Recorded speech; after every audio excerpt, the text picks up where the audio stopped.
오늘 보러 저는 교회 같이 한번 말씀을 좀 읽고 싶은데요. 오늘 말씀은 마태복음 24장 14절 말씀입니다. 우리가 마태복음을 쭉 계속 읽고 있습니다. 마태복음을 쭉 보고 있는데요. 마태복음 24장 14절 말씀 같이 한번 읽도록 하겠습니다. 여러분 성경책 갖고 계신 분은 오늘은 좀 성경책을 좀 찾으려고 하니까 말씀을 이따 몇 구절 찾을 거예요. 좀 이따 가지고 계시면 좋고요. 없으신 분들은 또 이따가 읽을 때 들으시면 좋을 것 같습니다. 같이 한번 우리 마태복음 24장 14절 말씀 한번 읽겠습니다. 시작! 이 천국 복음이 온 민족에게 위하여 온 백성에게 전파되리니 그제야 끝이 오리라. 한 번 더 읽겠습니다. 시작! 이 천국 복음이 모든 민족에게 증언되기 위하여 온 세상에 전파되리니 그제야 끝이 오리라. 아멘. 오늘 마태복음 24장 14절 말씀 제목으로 말씀을 가지고 끝이 오리라 라는 제목으로 말씀을 좀 전하고 싶습니다. 여러분 모든 일에는 시작이 있으면 끝이 있는 법입니다. 그렇죠? 시작이 있었는데 끝이 없고 막 흐지부지하게 끝나는 것 같지만 그것도 끝이에요. 모든 끝이 있습니다. 우리 인생도 끝이 있습니다. 우리가 언제까지 이렇게 젊고 멋지고 이쁘게 살아갈 수도 없을 때가 있죠. 우리의 인생에 끝이 있기 때문에 그렇습니다. 각자의 생이 언제인지 확신에 모르지만 분명히 끝이 있습니다. 주님 부르시는 날이 각자 다르지만 끝이 있습니다. 성경에 보면 시편에 보면 어떻게 얘기하고 있냐면 우리의 연수가 70이요 강건하면 80이라도 그 연수의 자랑은 수고와 슬픔뿐이요 신속히 가니 우리가 가나이다. 지금 우리의 인생이 신속히 간대요. 여러분 이 인생을 좀 천천히 갔으면 좋겠는데 어떤 목사님 그러시더라고요. 어떤 선생님들이 자 10대 때는 인생이 한 10km로 간대요. 20대는 20km로 간대요. 30대부터 막 점점 빨라지다가 50대가 넘어가면 인생이 훅훅훅 지나간대요. 60대가 가면은 인생이 그렇게 빨리 간다고 하시더라고요. 성경에 있는 것처럼 성경에 말씀하는 것처럼 우리의 인생이 금방 훅 날아가 버린다라고 말하고 있어요. 주님이 다시 오실 날이 얼마 남지 않았으면 기억하고 살아야 된다는 의미와 같은 것이죠. 우리가 우리의 마지막 때 주님이 다시 오실 때를 기억하면서 살아가야 되는 것이 얼마나 중요한지에 대해서 오늘 우리가 이 간단한 말씀을 통해 알 수 있는 것이에요. 예수님은 21장에 예루살렘으로 들어가시고 나서 성전에서 많은 비유와 말씀으로 제자들을 가르치시고 바리새인과 서기관들에게 말씀하셨습니다. 무슨 비유를 했죠? 포도원의 비유도 했고요. 혼인잔치의 비유도 하고요. 예수님께서 계속해서 말씀하십니다. 말씀하시지만 깨닫지 못하는 바리새인과 서기관을 보면서 안타까워하는 말씀으로 계속해서 예수님이 권면하고 계십니다. 그리고 오늘 우리가 보는 성경 24장 말씀에는 예수님께서 마지막 때에 어떠한 일이 일어날 것인지에 대해서 가르치신 말씀입니다. 성경, 특별히 구약 성경에 보면 마지막 때 무슨 일이 일어날지에 대해서 많이 알려주셨습니다. 많은 성경을 통해서 예언을 하셨죠. 많은 성경을 통해서, 많은 말씀을 통해서 우리에게 깨닫게 하셨습니다. 마지막 때 여호와의 진노의 날이 오면 이러한 날이 일어날 것이다. 이러한 일들이 있을 것이다. 라고 많이 말씀하셨습니다. 특별히 소선지서라고 부르는 책들을 보면 여러분 소선지서 아시죠? 예, 쭉 있습니다. 스바냐, 호세야, 갈라디아는 아니죠. 학기야, 스가랴, 말라기 쭉 있습니다. 그런 소선지서에 보면은 여호와의 진노의 날에 대해서 많이 얘기하고 있어요. 그만큼 예수님께서 다시 오실 날 그것들을 마태복음, 마가복음 이 신약 성경에서만 얘기하는 것이 아니고 구약 성경에서도 이미 예언한 그 말씀들이 있다는 것이에요. 다시 말하면 우리가 살아가는 이 세상에 분명히 끝이 있다는 것이에요. 좀 우리가 이해를 좀 돕기 위해서 성경을 좀 찾아보고 싶습니다. 여호와의 진노의 날, 여호와의 날이 어떤 날인지 구약 성경을 좀 잠깐 보고 싶은데요. 스바냐 우리 2장 1절부터 3절까지 한번 찾아볼까요? 스바냐 말씀 여러분 혹시 아십니까? 하박국, 스바냐 쭉 그쪽에 있습니다. 구약 성경에 보면 제가 보니까 1307페이지 정도 있는 것 같아요. 1307페이지. 여호와의 진노의 날에 어떠한 일이 일어나는지 좀 같이 한번 보고 싶습니다. 스바냐 1307페이지 정도 되는데, 구약성경 1307페이지 스바냐 2장 1절부터 3절까지의 말씀 한번 읽어보겠습니다. 한번 읽겠습니다. 다 찾으셨습니까? 다 찾으셨으면 아멘 한번 해볼까요? 아멘. 다 찾으셨군요. 감사합니다. 한번 읽겠습니다. 시작. 수치를 모르는 백성아 모일지어다. 명령이 시행되어 날이 겨같이 지나가기 전, 여호와의 진노가 너희에게 내리기 전, 여호와의 분노의 날이 너희에게 이르기 전에 그리할지어다. 여호와의 규례를 지키는 세상의 모든 겸손한 자들아, 너희는 여호와를 찾으며 공의와 겸손을 구하라. 너희가 혹시 여호와의 분노의 날에 숨김을 얻으리라. 하나님께서 뭐라고 말씀하십니까? 당신의 사람인 스바냐를 통해서 말씀하세요. 여호와의 진노의 날이 임할 것이다. 수치를 모르는 백성들아 모여라 라고 말씀하시고, 여호와의 진노의 날, 분노의 날이 이르기 전에 여호와 하나님 앞에 나와서 공의와 겸손을 구하고 그 앞에 나아가면 주의 날에 너희가 숨김을 얻고, 주의 심판날에 너희가 숨김을 얻고 주 앞에서 구원을 받을 것이다 라고 말씀하고 있는 것이에요. 그때 주님의 공의를 구하지 않고 겸손히 나아가지 않고 주님의 그 심판 앞에 아무렇지 않게 반응하는 그 사람은 어떻게 될까요? 주의 그 심판 앞에서 결코 살아남을 수 없다고 말씀하고 있습니다. 스바냐 2장 3절에 보면 혹시 너희가 숨김을 얻을까 하노라 하는 말에 혹시라는 말이 있어요.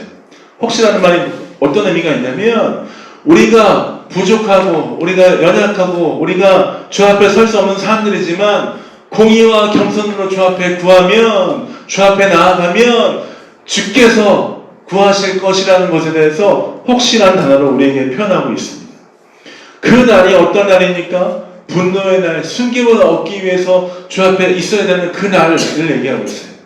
그 날에 대해서 우리가 오늘 보는 마태복음 24장에도 잠깐 설명이 되어 있는 것 같습니다. 마태복음 24장 말씀 다시 한번 돌아가 볼까요? 마태복음 24장에 보면 21절 말씀 한번 읽어보겠습니다. 21절 말씀 한번 읽겠습니다.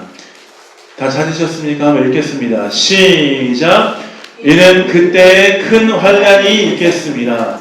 창세로부터 지금까지 이런 환난은 없었고 후에도 없으리라. 즉 큰 환난이 있을 것이며 모든 사람들이 주 앞에 서는 그날을 얘기하고 있는 것이에요. 우리가 이제까지 보고 경험한 환난보다 더 큰 환난이며 창세로부터 이런 환난을 경험한 적이 없는 가장 큰 환난이 우리 앞에 기다리고 있다는 것이죠. 다시 말하면 고통스러우며 피할 수 없으며 그 누구도 비교할 수 없는 그 고통이, 환난이, 마지막 때의 심판이 우리를 기다리고 있다는 것이에요. 마지막 때는 심판의 날이며 누구도 피할 수 없는 그 날에 고통의 날이 될 것인데, 그러면 과연 어떠한 사람들이 그 고통의 날을 넘어서 주의 영광 가운데 참여할 수 있을까요? 어떠한 사람이 이 고통 가운데 견디며 주 앞에 나아갈 수 있을까요? 어떻게 공의를 구하고 어떻게 겸손하게 나아갈 때 가능할까요? 우리가 말씀 한번 찾아보도록 하겠습니다. 말씀에 어떠한 일이 일어날 것인지, 종말이 오면 누가 구원을 얻을 것인지 사도행전 말씀 한번 찾아보겠습니다. 사도행전 2장 말씀 한번 찾아보겠습니다. 사도행전 2장 17절부터 21절까지 말씀입니다. 사도행전 2장 17절부터 21절까지 말씀입니다. 사도행전은 마태, 마가, 누가, 요한, 사도행전 얘기했어요. 사도행전 2장 17절, 21절 말씀이에요. 이 말씀은 요엘 선지자가 예언했던 말씀인데 같이 한번 읽어보도록 하겠습니다. 읽겠습니다. 사도행전은 신약에 있습니다. 마태, 마가, 누가, 요한. 사도행전 2장 17절부터 21절까지 말씀입니다. 제가 성경으로 신약성경 190페이지 정도 되는 것 같습니다. 189페이지 한번 읽겠습니다. 시작. 하나님이 말씀하시기를 말씀에 내가 내 영을 모든 육체에 부어주리니 너희의 자녀들은 예언할 것이요 너희의 젊은이들은 환상을 보고 너희의 늙은이들은 꿈을 꾸리라. 그때 내가 내 영을 내 남종과 여종에게 부어주리니 그들이 예언할 것이요 또 내가 위로 하늘에서는 기사를 아래로 땅에서는 징조를 베풀리니 곧 피와 불과 연기로다. 주의 크고 영화로운 날이 이르기 전에 해가 변하여 어두워지고 달이 변하여 피가 되리라. 누구든지 주의 이름을 부르는 자는 구원을 얻으리라 하였느니라. 하나님께서 요엘 선지자를 통해 예언하시고 말씀하셨던 그 말씀, 다시 한번 사도행전에 모여서 성령의 역사를 경험한 그 사람들, 경험할 그 사람들에게 주께서 말씀하시죠. 말세에 크고 영화로운 날이 이르기 전에, 해가 변하여 어두워지기 전에, 어두워지고 달이 변하여 피가 되기 전에 어떤 사람들이요? 누구든지 주의 이름을 부르는 자는 구원을 얻을 것이다 라고 말씀하시고 있는 것이에요. 마지막 때에 주의 이름을 부르는 자, 주의 이름 앞에 나아가는 자, 우리의 모든 것들을 짊어지시고 십자가에서 모든 걸 해결하신 예수 그리스도의 이름을 부르는 자, 그 자가 구원을 얻을 것이다 라고 말씀하고 있는 것이에요. 그 구원을 얻은 우리는 어떻게 살아가게 됩니까? 우리는 마지막 날에 두려워하지 않고 주 앞에 나아갈 수 있는 것입니다. 마지막 심판이 오지만, 모든 사람들이 하나님의 보좌 앞에 서지만, 우리는 예수 그리스도의 피 묻은 십자가의 보혈을 붙잡고 나아가서 그 이름을 의지하고 주 이름을 부르는 자들이기 때문에 우리는 주님과 함께 혼인잔치에 나가게 될 것입니다. 뿐만 아니라 주님과 함께 영원히 다스리게 될 것입니다. 주님과 함께 왕으로 할 것입니다. 주님의 영광을 보게 될 것입니다. 주님께서 우리의 모든 눈물을 닦아주시고 사망이 없고 애통이 없으며 우리에게 영원한 기쁨을 주시는 그 영광 가운데 우리를 참여하시고 부르시는 그 부르심에 나가게 되는 것이에요. 여러분, 그 날이 얼마 남지 않았다라고 성경에서 말하고 있습니다. 끝이 다가오고 있다고 말씀하세요. 예수님의 오심으로 종말은 이미 시작되었습니다. 구약 선지자들이 많이 예언했죠. 너희를 구할 메시아가 이 땅에 올 것이다. 메시아가 이 땅에 오면 그 이후에 종말이 머지 않을 것이다 라고 예언했었습니다. 그 예언했던 메시아가, 구약 성경에 예언했던 그 예언됐던 메시아가 우리에게 오셨습니다. 이 모든 세상들을 짊어지고 오셨던 예수 그리스도가 우리에게 오셨습니다. 주님의 오심으로 종말은 이미 시작된 거예요. 그리고 주님이 모든 것들을 해결하시고 십자가에서 돌아가시고 다시 사셔서 우리에게 뭐라고 말씀하셨죠? 올라가시면서 볼지어다 내가 세상 끝날까지 너와 함께 하실 거다 말씀하시고, 올라가는 것을 보면서 걱정하고 있는 제자들에게 천사들이 말했어요. 너희가 본 대로 주님이 다시 오실 것이다 라고 말씀하고 있어요. 또 요한계시록에 뭐라고 말씀하십니까? 내가 속히 오리니 라고 말씀하고 있어요. 주님이 다시 오실 것이, 주님이 다시 오실 그날이 머지 않았다는 거예요. 우리는 가만히 있을 수가 없는 것이, 내가 속히 오리니 하실 그 말씀이 우리에게 언제 이루어질지 우리가 기억하고 바라보며 준비하고 나아가야 되는 것이에요. 우리는 끝을 향해 달려가고 있습니다. 오늘 본문이 뭐라고 말씀하고 있습니까? 이 천국 복음이 모든 민족에게 증언되기 위하여 온 세상에 전파되리니 그제야 끝이 오리라. 세상의 끝에 주님이 사람들을 초청하고 계십니다. 주님의 이름을 부르며 주 앞에 나오는 자들을 계속해서 부르고 초청하고 계시죠. 누구든지 주의 이름을 부르는 자는 구원을 얻을 것이다 라고 말씀하고 있는 그 말씀으로 계속해서 초청하고 있어요. 하나님의 그 약속이, 하나님의 다시 오심이 완성될 날이 머지 않았다는 것입니다. 그러나 우리 주변에는 아직도 우리를 구원하신 예수 그리스도의 이름을 한 번도 듣지 못하고 죽어가는 영혼들이, 수많은 영혼들이 많이 있음을 보게 됩니다. 사랑하는 성도 여러분, 어떤 자들입니까? 여러분 가족 가운데 있습니까? 사랑하는 성도 여러분, 여러분 친구들 가운데 있습니까? 여러분 우리나라에 있습니까? 뿐만 아니라 온 세계 열방에 예수 그리스도의 복음의 기쁜 소식을 듣지 못하고 죽어가고 있는 수많은 영혼들이 아직도 많다는 거예요. 그러나 주님이 다시 속히 오실 그날은 머지않았는데 아직도 주 앞에 나오지 못하고 있는 영혼들이 너무 많다는 것이죠. 그 영혼들을 보면서 주님 마음이 어떠하실까요? 세상 모든 민족의 구원을 얻기까지 쉬지 아니하시고 자기 몸을 버려 자기 몸을 우리를 대신해서 주시며 우리에게 생명을 주셨던 그 예수님, 그 예수님이 우리만 구원을 얻고 우리에게만 기쁨을 주기 원하시는 것이 아니고 아직까지 복음을 듣지 못하고 죽어가고 있는 수많은 영혼들에게 그 복음의 기쁜 소식을 전하게 하시는 그 예수님의 마음, 그 아버지의 마음이 어떠한 마음일까요? 안타깝고 그 아버지의 마음이 그 영혼들을 바라보면서 어떻게 해야 될까? 믿는 자들아 어떻게 해야 될까? 우리에게 묻고 계신다라고 믿습니다. 복음서를 통해 예수님 말씀하시죠. 추수할 것은 많되 일꾼이 적다라고 말씀하십니다. 여호와의 진노의 날이, 여호와의 분노의 날이 점점 다가오는데 그날에는 숨김을 얻을 수도 없고 그날이 숨김을 얻을 수 없는 그날이 다가오는데 일꾼이 적다라고 말씀하세요. 그리스도인으로서 이 예수님이 말씀하신 이 말씀에 우리가 어떻게 반응해야 될까라는 고민을 해봐야 될 줄 믿습니다. 주님이 추수할 것은 많은데 일꾼은 적다. 누가 나를 위해 갈고? 누가 나를 위해 갈고? 라고 말씀하시는 그 말씀에 우리가 어떻게 반응해야 될까요? 예수님을 믿고 교회를 다니며 주의 복음을 듣고 구원을 받은 사람은 두 가지로 반응을 해야 돼요. 누가 나를 위해 갈고 하는 그 부르심에 어떻게 반응해야 되냐면 먼저 첫 번째로 가든지 아니면 두 번째로 보내든지 해야 되는 것입니다. 가든지 보내든지. 사랑하는 성도 여러분, 우리 모두는 하나님이 보내시는 선교사로 부름을 받았습니다. 뿐만 아니라 하나님은 우리를 보내실 뿐만 아니라 우리로 하여금 선교사를 파송하게 하셔요. 여러분, 우리가 갈 수 없으면 보내야죠. 여러분, 당장 주님께서 부르시는 그 부르심을 갈 수 없다면, 상황상 갈 수 없다면 마음을 다해 보내야 돼요.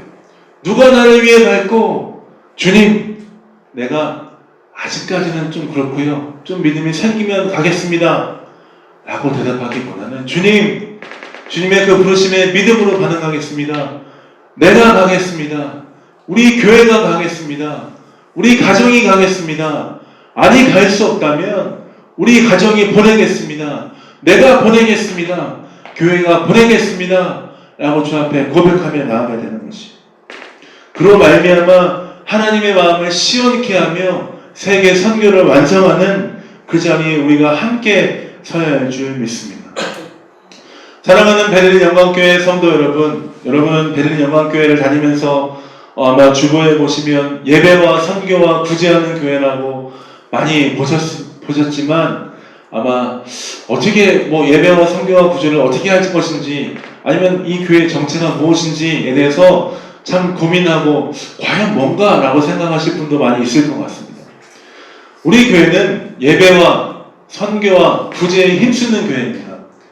예배와 선교와 구제에 힘쓰는 교회죠. 선교, 보내든지 아니면 우리 교회가 함께 가든지 가서 아버지의 마음을 가지고 영혼을 위해 구제하는 마음을 가지고 나아가는 것 뿐만 아니라 우리가 선거하는 곳 어디서나 예배하고 나아가는 것, 이것이 베를린 영광교회가 갖고 있는 목적이며 설립 목적이며 주 앞에 나아가는 방향입니다. 사랑하는 성도 여러분, 우리 교회는 주 앞에 가든지 보내든지 하는 교회가 되어야 될 줄 믿습니다.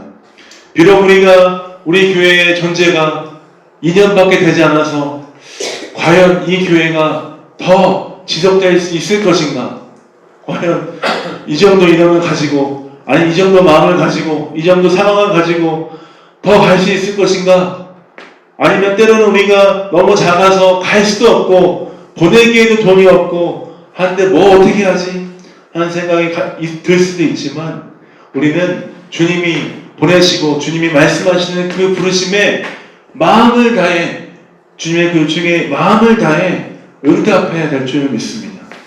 주님, 우리 교회가 비록 작지만, 하나님, 우리 교회가 비록 가진 것이 없지만, 주님, 우리 가정이 비록 갈 수 없지만, 우리 가정이 마음을 쏟아서 할 수 없지만, 하나님의 마음을 가지고 선교하는 일에, 세계 선교의 복음이 전해지는 그 일에, 하나님 아직도 복음이 듣지 못하는 그 영혼들에게 나아가는 그 일에 우리 가정이, 우리 교회가 힘쓰기 원합니다 하는 마음을 가지고 주 앞에 나아가야 돼요.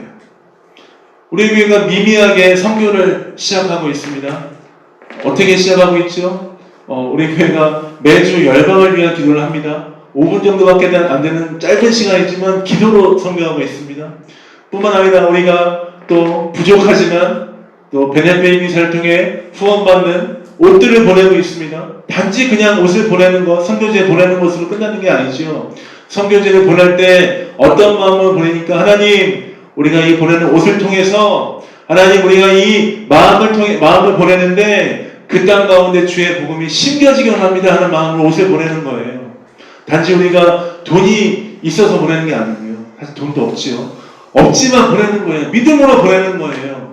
언젠가는 우리 교회 성도들이, 언젠가는 우리 교회가 함께 그 모든 옷을 짊어지고 선교지에 가서 섬기며 하나님의 영광을 보게 될 그날을 바라보며 하나님의 마음을 시원하게 하며 주께서 영광 받으실 그날을 기대하며 계속해서 믿음으로 보내는 것이죠.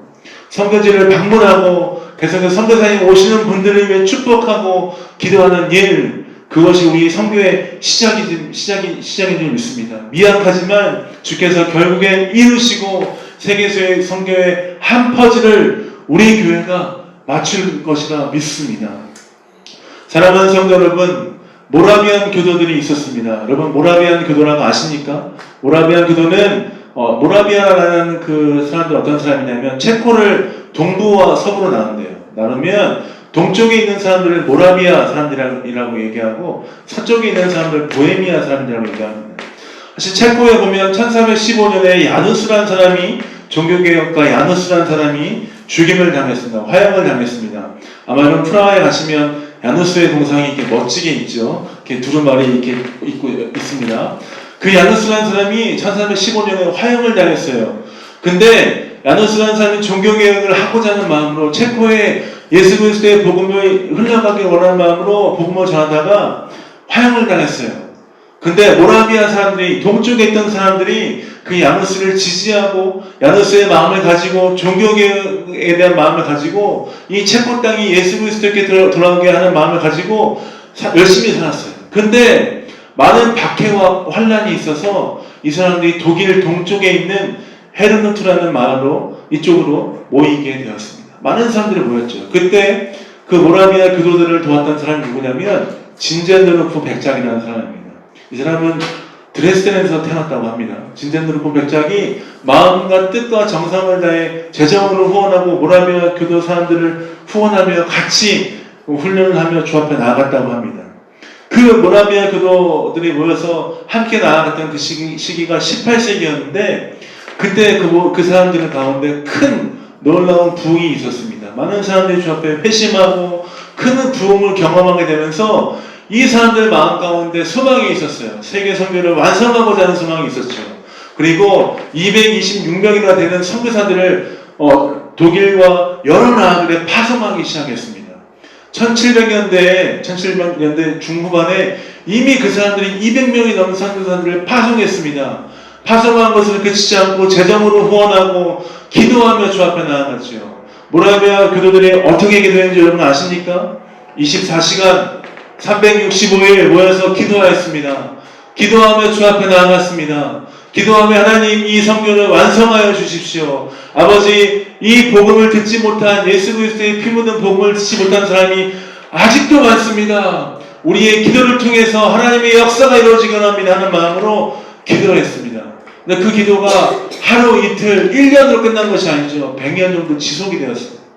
계속해서 기도하며 하나님의 복음이 온 세계 열방에 뻗쳐가기 위해서 열정을 다해, 기도의 열정을 다해 기도의 불을 지폈던 모라비아 교도를 통해서 18세기, 19세기, 20세기 초에 연속적으로 놀라운 부흥들이 세계 열방 가운데 있기 시작합니다. 여러분, 그 부흥의 현장 가운데 평양이 있었습니다. 그 부흥의 은혜로 우리 한민족이 예수 그리스도께 나아올 수 있었던 줄 믿습니다. 우리의 모임이, 우리의 기도가, 우리의 예배가 단지 우리를 즐겁게 하고 우리의 마음을 그냥 뜨겁게 하고 우리의 마음이 그냥 즐거워서 위로를 받는 것으로 그치지 않게 원합니다. 우리의 모임을 통해서 추수 때 얼음 냉수처럼 하나님의 마음을 시원하게 하는 사자로 살아가길 소원합니다.